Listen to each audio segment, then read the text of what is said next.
मुबारक हो। अब वो भी इस नाटक का हिस्सा है।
से शादी मिली तो ये बेटी अभी नहीं पहुंचा देता। दूल्हे जी आज तो छोड़ दीजिए ये हिसाब किताब। वो देखो आपकी दुल्हन माँ से बात कर रही है। इतनी सुंदर दुल्हन के आगे लाए हो वो अकेला छोड़ के कागजों में क्या ढूंढ रहे हो?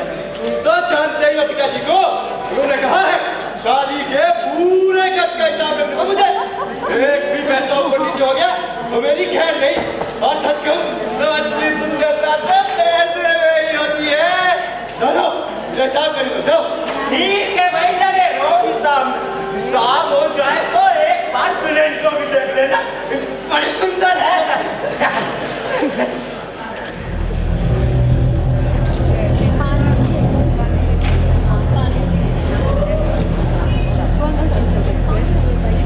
क्या औरत का रूप और शोभन ऐसा भी हो सकता है? किसी कोमल का खुशबू, उनका रस जैसे सांचे में ढल गया। देख के भी यकीन नहीं होता। बादलों का ठिकाना छोड़ बिजली तो नहीं होता, मानो तमाम कुदरत चाहूं इस चेहरे में समा गया।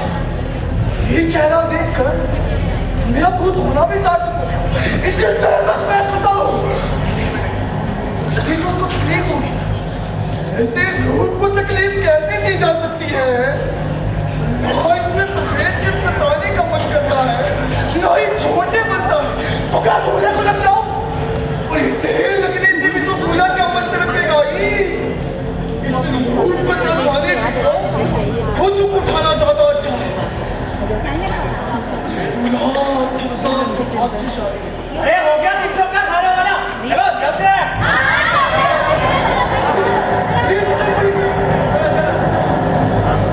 क्या करूं?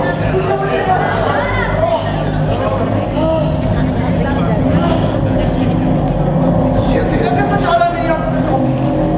रोज में भी स्पष्ट दिखने वाली नामों के सामने ये अंधेरा कैसा चाला?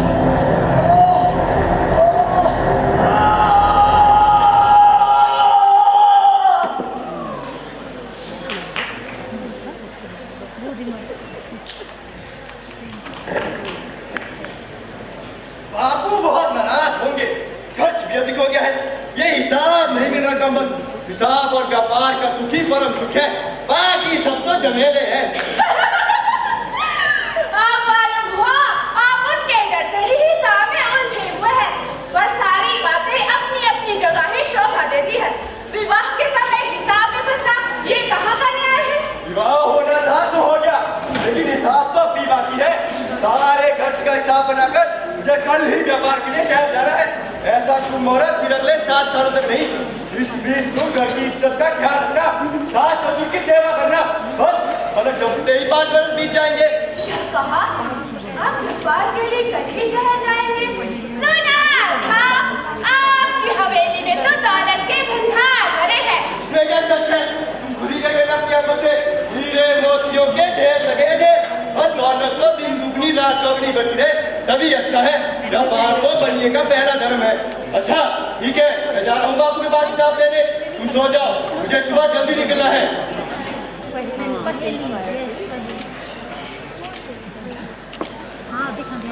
इस पति के भरोसे घर का आंगन छोड़ा, माँ बाप की जुदाई सही, सहेलियों का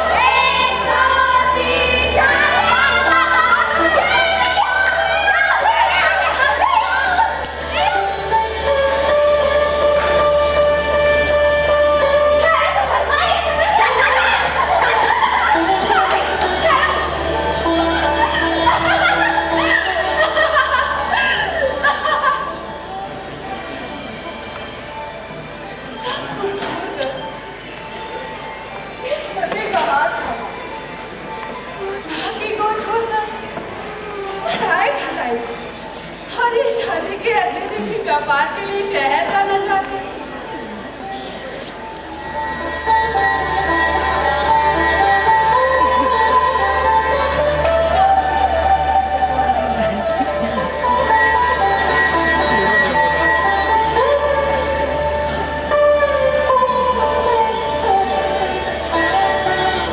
क्या वो सब कुछ सपन तो नहीं था?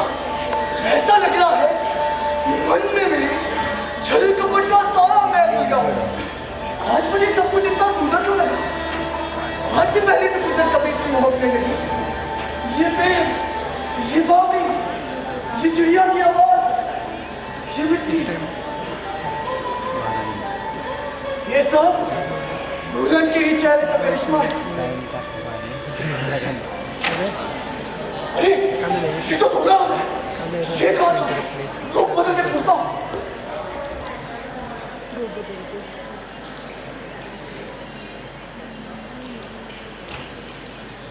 राम राम भाई जी। राम राम। इतनी जल्दी बात हो रही है? अभी तो विवाह के बाद भी धागे भी नहीं खुले। क्यों? बागली धागे क्या शहर में नहीं खुलते? हाँ, खुल तो कहीं भी सकते हैं, लेकिन आप जा क्यों रहे हैं? ये तो बताइए। भाई व्यापार करने जा रहा हूँ शहर। तो कुछ दिन रुक के जाते, इतनी भी क्या जल्दी है? शुभ मुहूर्त निकाला है बापू ने। ऐसा शुभ मुहूर्त फिर अगले 7 सालों तक नहीं, इसलिए जाऊँ 5 सालों के लिए। 5 सालों के लिए? हाँ। अच्छा ठीक है भैया, राम राम। हाँ राम राम। क्या भैया आपको रात बताए? ऐसा करता हूँ, इसका रूप करके हवेली में प्रवेश करता हूँ। अगले 5 सालों तक कोई पूछने वाला नहीं रहेगा। आगे की आगे देखी जाए। सेठ जी, आप चिंता न कीजिए, मैं सारा काम अच्छे से करूंगा। पहले मैं तेरा काम देखूंगा, फिर तुझे काम पे रखूंगा। तुम लोग नौका पे रखिए, आप काम करवाएंगे पहले। और नहीं तो क्या, ऐसे थोड़ी ना काम पे रखूंगा तुझे। अच्छा ठीक है सेठ जी, मगर इस तरह ना खाने दे दोगे नहीं। तुझे हमेशा खाने की ही चिंता क्यों पड़ जाती है? सेठ जी, खाने की चिंता नहीं होती तो आपके पास काम मांगने क्यों आता? अच्छा ठीक है ठीक है। अरे ये तो मेरा लड़का लग रहा है। हाँ सेठ जी, लगता मुझे भी रहा। पर ये वापिस क्यों आ गया? विवाह के बाद आदमी ना निकम्मा हो जाता है। अब हो चुकी कमाई। अरे व्यापार के लिए इस्लाम मशवरा कर रहे हैं। अभी मैं आपकी इजाजत नहीं होगी तो वापिस शहर चला जाऊंगा। क्या है बोल? अरे बापू, रास्ते में मुझे समाधि लगाए थे, महात्मा मिल गए थे। उनके सारे शरीर में दीमक लगी हुई थी। मैंने उनकी दीमक हटाई, उन्हें लगाया, पानी पिलाया, खाना पिलाया। तब खुश होकर महात्मा ने मुझे वरदान दिया कि रोज सवेरे उठकर मुझे पास होने की मोहर मिलेगी। और शहर जाने की बात सुनकर ये वरदान खत्म हो जाएगा। अब आपकी जैसी इच्छा, अगर आपको मंजूर नहीं तो वापिस जो वापिस आ गया अकेले शहर में कहीं घूम भी तो सकता था। मेरा बच्चा, मुझे माफ कर दे, मैंने तुझ पर गुस्सा किया बच्चे। अच्छा तुझे भूख लगी होगी ना, चल चल तुझे खाना खिलाता हूँ। आज सोने की मोहर मिलेगी ना? रोज बापू रोज।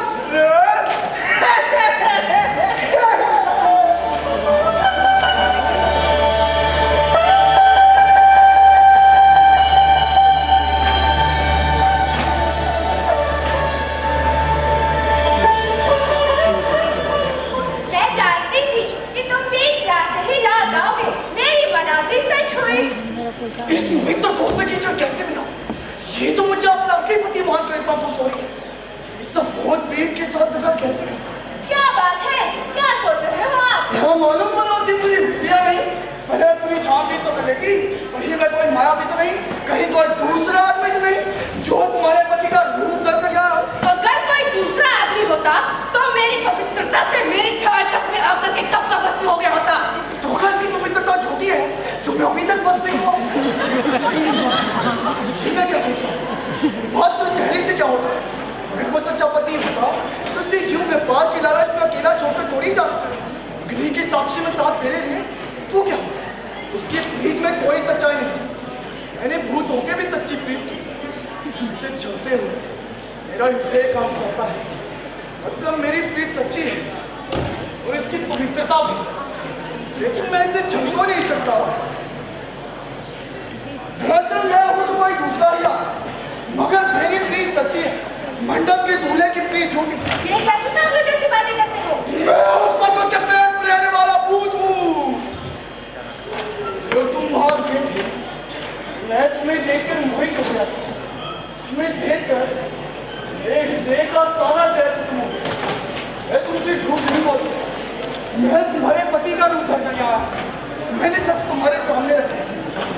तुम्हारी इच्छा।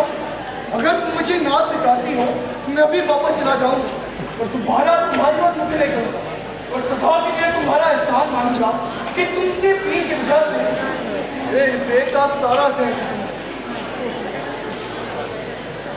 मेरी समझ में ये बात नहीं आई कि मैं किसी की कहा ना भूलने से ऐसी पहेली से तो आज तक किसी औरत का सामना हुआ ही नहीं होगा। खुद होकर भी तुमने कोई कपट नहीं है और इस कोठी के हर आदमी में कपट कूट कूट कर भरा है। मुझे तुम्हारी भेंट स्वीकार है, मुझे तुम्हारी भेंट स्वीकार है, मुझे तुम्हारी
तुम्हारे दिन तो जैसे तैसे बीत जाते पर मैं तो वही बरगद के पेड़ पे लटका रहा।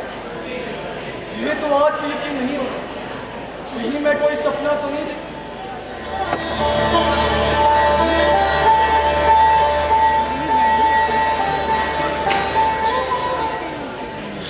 रात छोटी होती तो कितना अच्छा होता। रात जरूरत इतनी लंबी लंबी रातों की, सोने सोने में ही आधी जिंदगी गुजर जाती है इंसान की और नींद में तो लेन देन और व्यापार भी नहीं हो पाता। तब तो दुगनी कमाई होती। चलो फिर भी कम पैसा नहीं कमाया मैंने इन 4 सालों में। बापू बहुत खुश होंगे।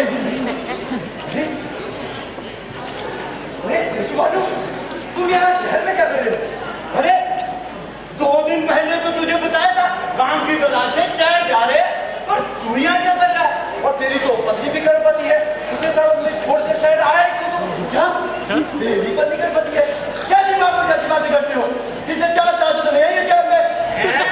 तू यहाँ तो काम में कौन है? ओ अच्छा, मैं सब समझ गया। तुमसे मेरी कमाई और तरक्की देखी नहीं जाती, इसलिए ऐसा बातें ले रहे हो। राजा निकले यहाँ से। चल लाला पानी चलते हैं। हमारे बड़े लोग को गैस से जाना है। पर कहीं इनकी बात सच तो नहीं? तभी इतने सालों से गांव से मेरे एक भी खत का जवाब नहीं आया और ना ही उन्होंने कोई खत भेजा। कुछ तो गड़बड़ है, गांव जाकर देखता हूँ। बेटा तू चिंता ना कर, क्या ही होगा। मैंने पंडित जी से पूछ लिया है, वो है बहुत पहुंचे हुए पंडित। आज तक उनकी कोई भी बात झूठ नहीं निकली। पर बापू इतना क्यों लग रहा? मुझे चिंता हो रही है। सेठ जी आप चिंता ना कीजिए, जच्चा बच्चा दोनों को कुछ नहीं होगा। बापू बापू बापू मैं आ गया। बापू बापू आप सब इतने परेशान क्यों लग रहे हैं? सब ठीक तो है ना?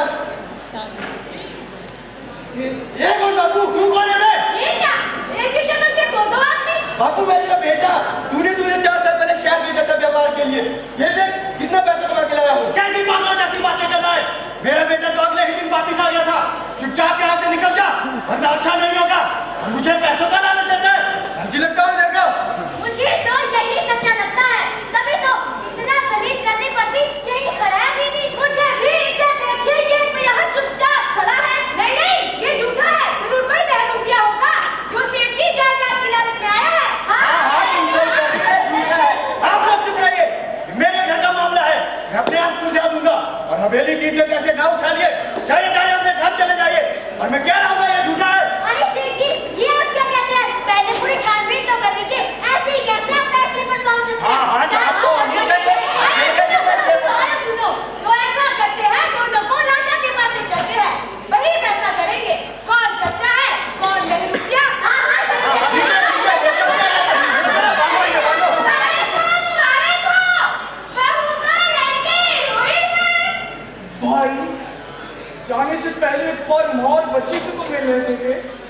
उनके हालचाल ही देखी। नहीं नहीं, अब तो फैसला होने के बाद ही देख लेना जीवन के। क्या पता तू भी रात में बैग रुपये हुए तो।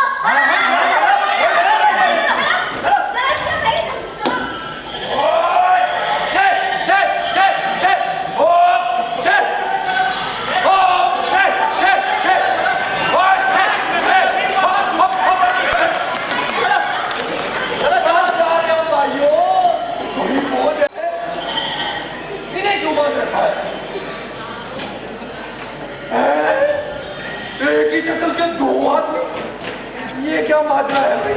अरे इनमें से एक झूठा है, बेवकूफिया है। दोनों बहू के पति होने का दावा कर रहे हैं। बहू तो बिना है, अब की कौन असली है कौन नहीं, उसी का फैसला करवाने के लिए ले जा रहे हैं राजा के पास। इतनी छोटी सी बात के लिए राजा को क्यों कष्ट देते हो? ये तो मैं ही बता दूंगा कौन असली है और कौन नकली।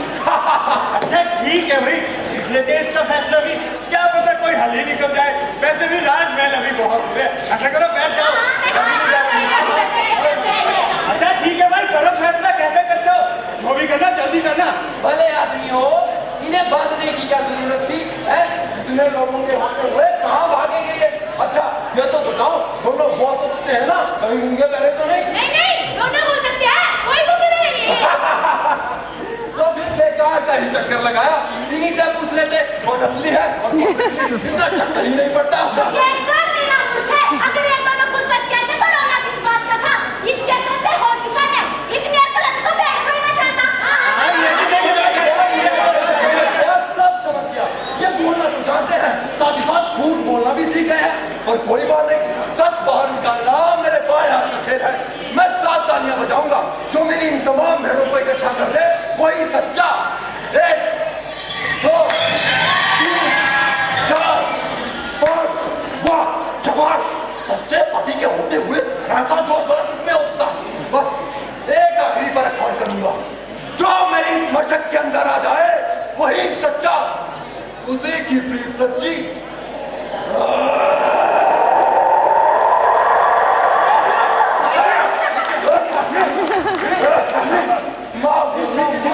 भाइयों, न्याय करने में थोड़ी देर लगी, पर मशक तो मेरी भी जाएगी।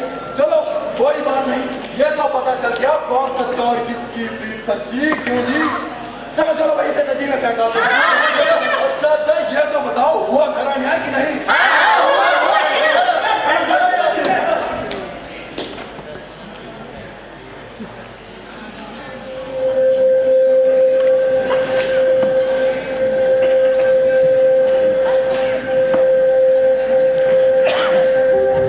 अरे बहू, तुझे क्या हुआ? पैदा करने वाले माँ बाप उसे पहचान नहीं पाए, तो तू कैसे पहचानती? तेरी कोई गलती नहीं है इसमें। अब तो दुखी ना हो, अब तो न्याय हो गया है। अब तेरा सच्चा पति आ गया है वापिस। ठीक है बहू, तुम अपना ख्याल रखना। अब मैं चलती हूँ।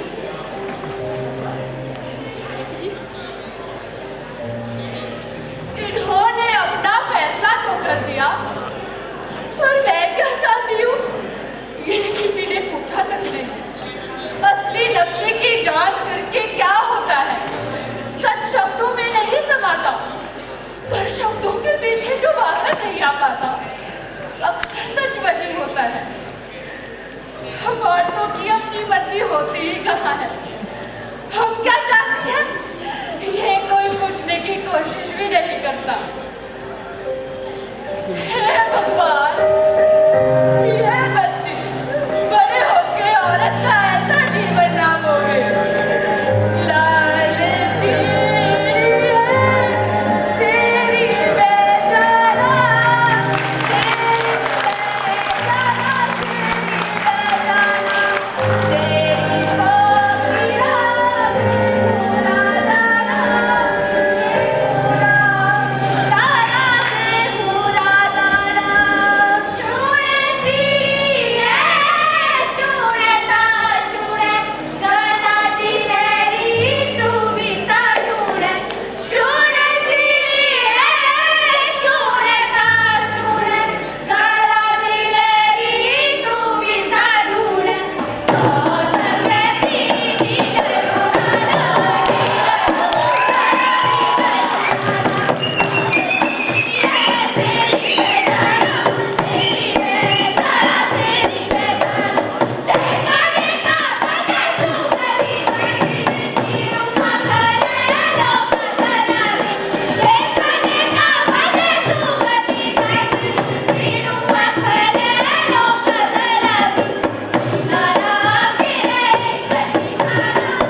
पात्र परिचय का, तो दुल्हन का किरदार निभाया था ईशा ने।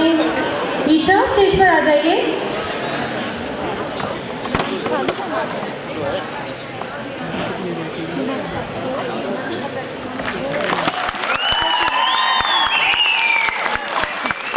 दुल्हन के किरदार में थे भुवनेश,